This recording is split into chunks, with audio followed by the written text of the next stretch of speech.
more crew scraping out a living, doing whatever it takes to be free. With an honor-bound Colossian warrior. And a keeper of a very tidy ship. Welcome to MojoPlays, and today we're taking a look at 10 truly abysmal video games that had the audacity to try and build hype off of nothing. You know you guys don't have to come with me, right? We know. Still gotta help though, it's what we do. Before we begin, we publish new videos all week long, so be sure to subscribe to MojoPlays and ring the bell to be notified about our latest videos. Skull and Bones.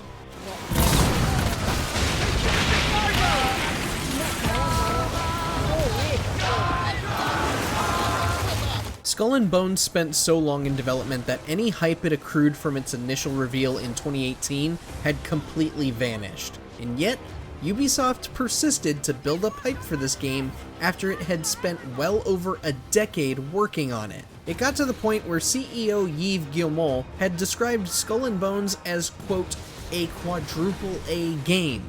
Just for reference, the A's in game development signify the amount of money injected into a project and the amount of money it's expected to earn. It's a budget label, not a quality assurance label, as Skull and Bones would prove.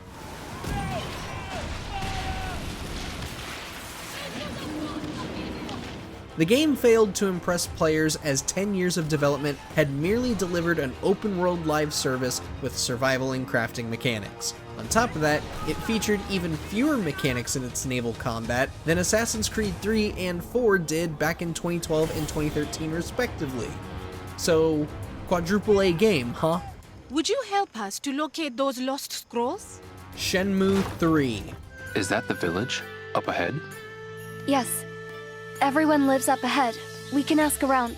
Someone's bound to know something. When Shenmue III's Kickstarter was first announced at E3 2015, there was some confusion over the announcement. Not sure why a Kickstarter is being announced on Sony's stage, but okay, if this means Ryo's story can finally end, we'll bite. Fast forward to 2019 and Shenmue III came and went like a fart in the wind. A lot of meandering about, just like in 1999, and not one aspect of the game showed that co-director Yu Suzuki was willing to evolve with the expectations of modern gaming. Not only that, Shenmue III left us with even more unresolved plot and even more questions. What is that poem? It has been told in the village since long ago. The one who holds the phoenix. Prior to the game's launch, Suzuki participated in a Reddit AMA and said, quote, "Over the past 14 years, I originally planned for there to be 4 or 5 games in the series. If at all possible, I would still like to realize the full story of 11 chapters," end quote. Can you imagine? 11 games? Are you serious? No. Oh yeah? That's just how things work here. Katana.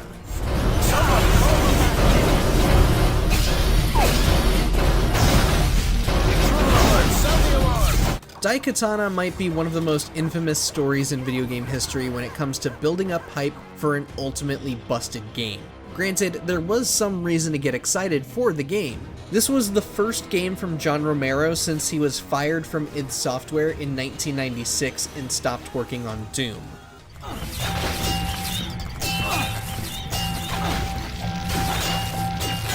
During the marketing for Katana, Eidos Interactive leaned into Romero's legacy with Doom and tacked on the tagline, quote, "John Romero is about to make you his bitch," end quote.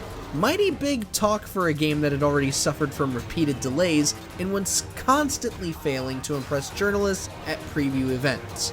And sure enough, the game launched in a horrid state with an unstable frame rate and some of the dumbest AI you could possibly imagine. It was like watching the downfall of Foghorn Leghorn in real time. Talks a big game, gets a butt-whooping mere seconds later. I'm not really up to speed on the intricacies of time travel paradoxes. But it's possible that Mishima's death nullified the alternate timelines that were created when he altered history. Evolve.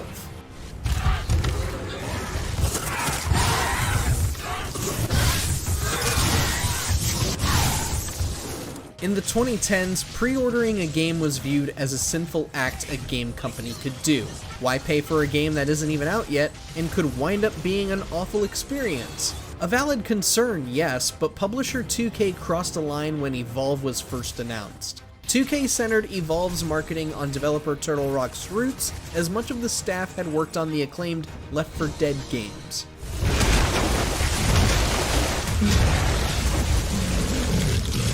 To bank on this as much as possible, 2K began advertising pre-orders for Evolve before the public even got a glimpse of gameplay.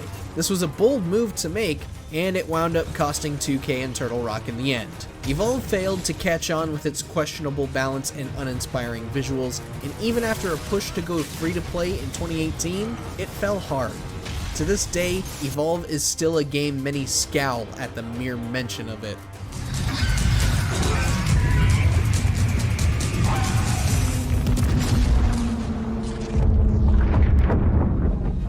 Marvel's Avengers.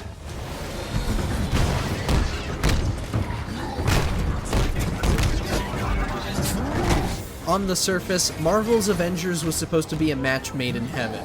Hearing that Square Enix is publishing a Marvel game with one of their own studios opens up so many ideas for what kind of game they could be cooking up.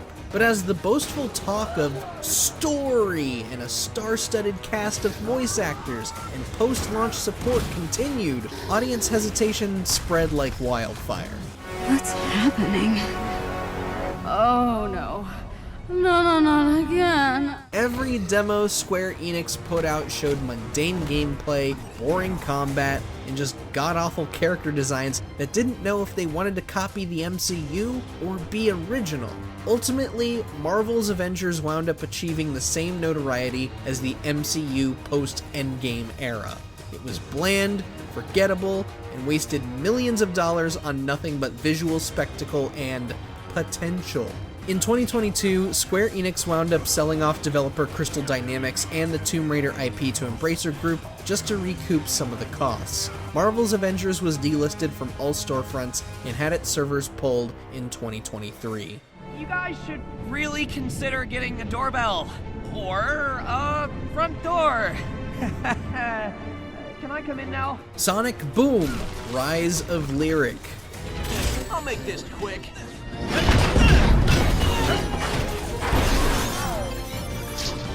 In the early 2010s, Sega began executing plans to revive Sonic for a new generation. Under the new name Sonic Boom, the Blue Blur was going to get a brand new TV series alongside a few new games. The most ambitious of these was Sonic Boom: Rise of Lyric, and developer Big Red Button was even touted by Sega, as the studio was run by Bob Raffay, the art director for Crash Bandicoot in the 90s, the Jak and Daxter series, and Uncharted: Drake's Fortune. Anything you can do will help. I hope you find something in your future that will help my past. Alas, good art direction does not equate to good game direction. Rise of Lyric was a monumental disaster for Sega and Big Red Button, as the game was completely broken at launch. In one fell swoop and an infinite jump glitch, the Sonic Boom name had been completely tarnished.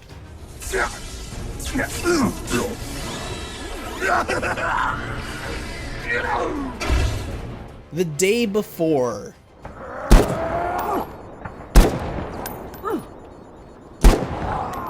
The Day Before will forever go down in history as one of the biggest scams in gaming history. First revealed in 2021, the hype surrounding this game reeked of shady behavior. Well, I'm sure you have a lot of questions, but our leader Chris will fill you in on everything better than I can. The game they churned out was an utter shambles with so many bugs and glitches that The Day Before had become the laughingstock of the internet. 4 days after launch, Fantastic pulled the game from sale and stated they would be shutting down as their operating costs exceeded the little money The Day Before generated. And to think they're coming back as Fantastic 2.0 and expect folks are going to buy their next game? Well, I wish you luck, buddy. Drake of the 99 Dragons. Out of this world, that is. Almost ghost-like. What kind of demons are we up against? If there is unrest in the spirit world, Master will know. It wasn't long after Daikatana's launch that the gaming industry saw another embarrassing failure. There was so much ambition behind Drake of the 99 Dragons that developer Idle FX made plans for comic books and an animated series before the game was even out. In other words, another case of putting your eggs in one basket, just as Sega did with Sonic Boom. But the whiff of failure was mistaken as the whiff of success. He is losing, but there's time for you to get there. He still has his pants. Drake of the 99 Dragons was universally hated by critics and players for its awful controls, frustrating gunplay, and downright terrible story and voice acting. One reviewer even noted that the game reused stock sound effects that were used for AOL Instant Messenger. The multimedia plans were swiftly scrapped, and Idle FX has not put out another game since 2004. So I guess this is the end? Hardly. It has just begun. Anthem.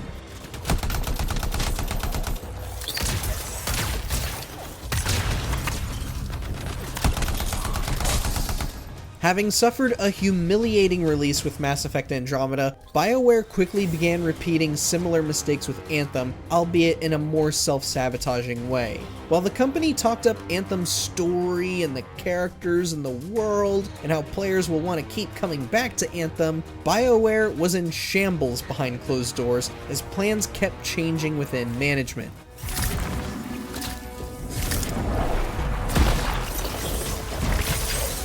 The game didn't have a concrete course until 8 months before launch, with staff being told not to worry about the game's release because that BioWare magic will supposedly pull them through. Anthem was a boring experience no matter which class you played, and the litany of technical problems caused frustrations for many gamers, and kind of put BioWare on the chopping block. We will find this imposter. You hear me? Oh, I hear you. Concord. Glory is ours. Galaxy is ours. Had Sony not wasted so much money, maybe Concord would not be anywhere on this list. But after recent info dumps, this situation got so much worse. Concord was already fighting a losing battle with the public as its character designs and gameplay failed to invoke enough interest to form an audience. Because of the abysmal sales, Sony pulled Concord from store shelves and PlayStation Store less than 2 weeks after launch. What? This is easy for me. Servers were shut down about 2 days later. According to sources who had worked on the game, Concord had cost $400 million to develop, half of that money coming from Sony after the game finally reached alpha in 2023. On top of that, developer Firewalk Studios had fostered a workplace of toxic positivity where staff were not allowed to say anything negative about the game. The reason? Sony was championing Concord internally as, quote, the future of PlayStation, end quote, with the same amount of potential as Star Wars, supposedly. Just wanted to say, it's on. Did you play any of these massive flops for yourself? I certainly did. I've played about half of these, and yeah, not good. But let us know what you think down in the comments below, and be sure to subscribe to MojoPlays for more great videos every day. Yeah, I'm good. Thanks. Thanks for watching. If you enjoyed the video, there's more where that came from.